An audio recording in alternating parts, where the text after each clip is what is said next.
Salut tout le monde et bienvenue dans cette nouvelle vidéo. Comme promis, nous allons parler aujourd'hui de Flashpoint. Flashpoint qui fête ses 10 ans cette année puisqu'il est sorti aux États-Unis en 2011 et chez nous un petit peu plus tard. Alors, petit récapitulatif déjà de Flashpoint puisque j'ai une des éditions disponibles, une des 3 éditions, sachant qu'il y en a 2 plus faciles à obtenir et qui sont de toute façon plus intéressantes.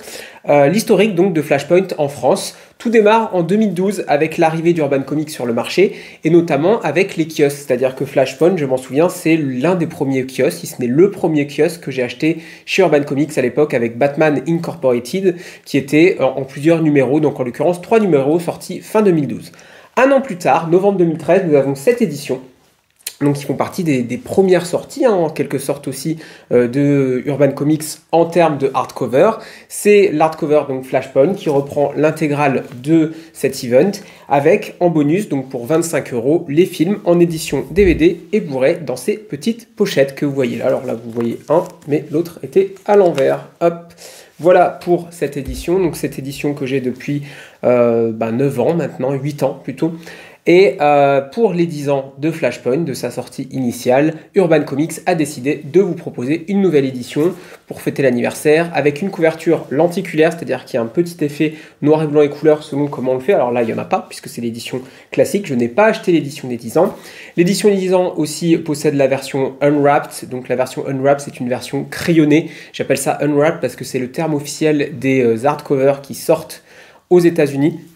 Donc moi j'en ai quelques-uns, notamment sur Batman. J'ai donc décidé de faire l'impasse malgré l'amour que j'ai pour cet event, parce que je l'ai déjà, tout simplement. J'ai pas forcément envie de racheter le comics pour 35 € cette fois. Donc si vous ne l'avez pas, ça peut être intéressant si vous êtes intéressé par les crayonnés et par la couverture lenticulaire. Moi je suis pas forcément ultra fan. L'effet est pas super sur celui-ci d'ailleurs, de ce que j'ai pu voir un petit peu sur mes confrères, les reviews qui ont été faites sur Twitter ou sur YouTube.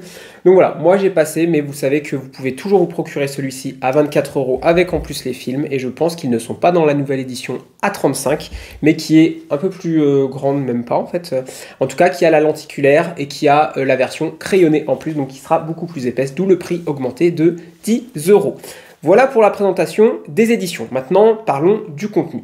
Flashpoint, c'est ce qui a lancé, en tout cas créé l'univers New 52. Cet univers créé donc il y a maintenant aussi 10 ans, une dizaine d'années, et qui a donné un élan, en tout cas en France, de DC Comics, et qui a relancé pas mal de séries, des séries incontournables pour moi, que ce soit le Batman de Greg Capullo et Scott Snyder, ou encore la Justice League avec tout un tas d'artistes, notamment Geoff Johns et Jim Lee pour les premiers épisodes.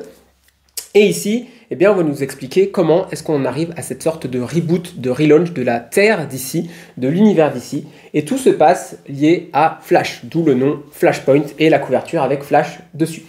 Pour faire simple, c'est une série Flash, on pourrait dire, et dans laquelle il va y avoir différents personnages de l'univers d'ici, et notamment Batman, ce qui va donner une plus-value pour les fans de DC Comics, mais pas que, puisqu'on voit également sur la couverture Cyborg, Aquaman et sûrement Wonder Woman, je suppose. Oui, exactement. Si j'ai dit ça, c'est parce que ce sont les personnages centraux de cette histoire. Cette histoire qui est une sorte de what if, une sorte de terre alternative. Si vous êtes fan de tout ce qui est Superman Red Son, donc une histoire alternative dans laquelle Superman arrive en Russie au lieu d'arriver aux États-Unis, eh bien vous allez retrouver les codes ici, puisque nous allons avoir une Terre qui n'est pas celle que nous connaissons. Le personnage de Batman est un peu différent, les relations entre les membres de la Justice League sont différentes, il n'y a même pas en quelque sorte de Justice League ici, en tout cas il n'y en a plus. Il y a des affrontements, des vilains qui sont pas forcément vilains, des héros qui sont pas forcément aussi héroïques qu'on ne les connaît. Donc tout un tas de différences, et c'est toujours plaisant en tant que fan de comics d'avoir un univers alternatif qui prend les codes que nous connaissons et qui les change. Et au centre de cette histoire, nous allons retrouver Barry Allen, Flash, qui va essayer de comprendre comment lui, qui vient de la Terre classique, se retrouve dans un monde que lui ne retrouve pas, en tout cas il ne se retrouve pas à l'intérieur, et il a des souvenirs de sa vie antérieure, c'est-à-dire les faits marquants du personnage de Flash, notamment par rapport à sa mère, par rapport à sa petite amie. Il y a tout un tas de changements, et lui ne comprend pas pourquoi cela se passe comme ça là où il a atterri, et petit à petit son enquête va le mener à découvrir pourquoi il est ici, comment c'est arrivé, et comment essayer de réparer tout cela avec l'aide notamment de Batman. Maintenant que je vous ai fait le pitch, je ne vais pas tout vous révéler, on va regarder un petit peu les pages, quelques quelques planches de ce comics qui est vraiment très très beau. Alors je ne l'ai pas dit encore, au scénario nous avons Geoff Johns justement, architecte très important de DC Comics, qui a aujourd'hui la place du grand Manitou, et voilà, qui chapeaute un petit peu tout, même les films au cinéma, hein. On sait que Geoff Johns il a chapeauté un petit peu la Justice League au cinéma également. Ici j'ai un épisode également de Flash, donc ça c'est pas l'event à part entière, donc c'est dessiné par Scott Collins. Je vous montre quand même quelques planches, je suis pas très fan mais ça se laisse lire. C'est tout simplement un épisode qui revient sur un personnage très important de cette série, un personnage central qui est antagoniste à Flash et qui va servir de prélude en quelque sorte à Flashpoint. Ensuite, nous arrivons à l'event en lui-même, donc toujours scénarisé par Geoff Johns, mais dessiné par Andy Kubert.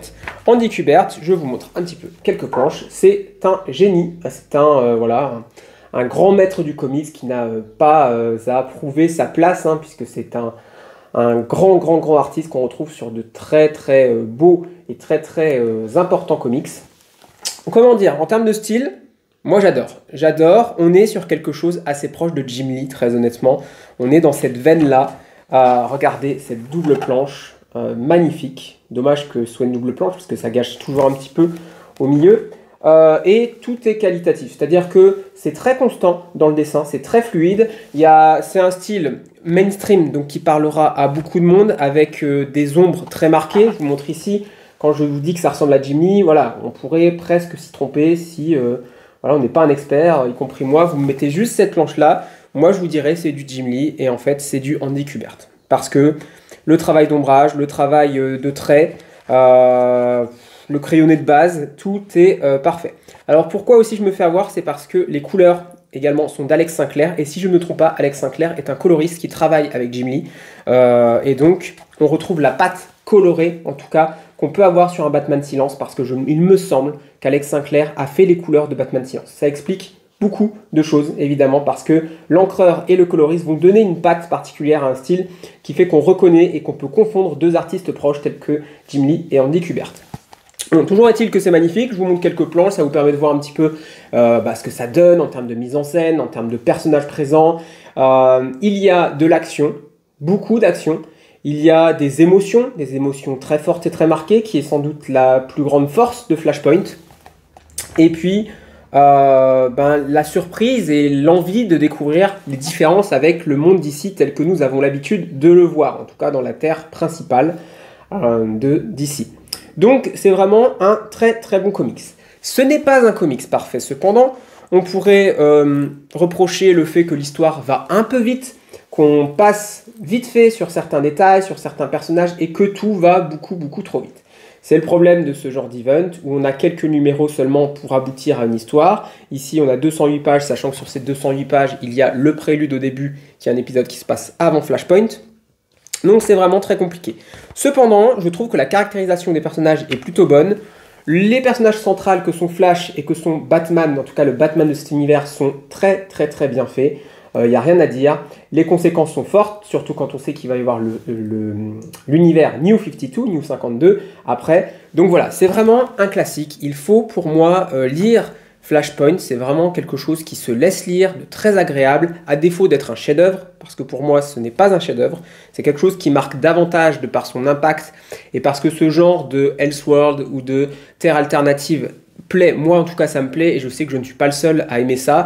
Je pense à DC, je pense à Last Night on Earth, qui sont ce genre d'événements récents qui reprennent le même concept. C'est toujours très drôle parce qu'on peut se permettre des choses qu'on ne se permet pas dans le vrai univers. Si j'ai envie de tuer un personnage récurrent, je peux le faire. Si je veux tuer Batman dans les comics réguliers, je peux le faire, mais je ne le fais pas vraiment. C'est-à-dire qu'on va trouver un Deus Ex Machina, voyage dans le temps, parce que c'est arrivé, où il va revenir, ou alors un clone, ou je ne sais quoi. Pareil avec Superman, on va trouver un moyen de le faire ressusciter. C'est la même chose chez Marvel. Donc sur les terres principales, sur l'univers de base, on ne peut pas faire ça. En tout cas, ce n'est pas viable à long terme. Ici, on peut très bien tuer sobrement, éliminer, faire des choses au personnage, et ce personnage ne reviendra pas, puisque de toute façon, c'est une terre alternative, on peut faire ce qu'on veut. Donc ça, c'est la grande force de ce récit, les émotions, l'histoire, et le fait que tout peut arriver, et que tout est différent par rapport à ce que nous connaissons. Enfin, je ne vous en dirai pas trop, je vais terminer en vous montrant quelques pages. parce que j'ai rien à rajouter, c'est un classique. Il n'a pas vraiment beaucoup de défauts, comme je l'ai dit. Il a de très très grandes qualités, notamment graphiques, mais en termes d'écriture, ça se tient très bien. C'est pas du grand Geoff Johns, c'est pas quelque chose d'incroyable pour moi en termes d'écriture, mais c'est quelque chose de très bon. On n'a pas besoin de faire toujours des chefs-d'œuvre, on peut se contenter de quelque chose de très bien. Et regardez les films également, le film est très bon, une bonne bande son, une bonne animation. Il y a quelques petites différences, encore que très très légères, hein, ça se voit pas trop. Donc vraiment, les films sont très bons, donc si vous avez l'occasion de les voir, allez-y aussi. C'est un peu la même chose, hein, donc ce sera redit, il n'y aura pas trop de différence.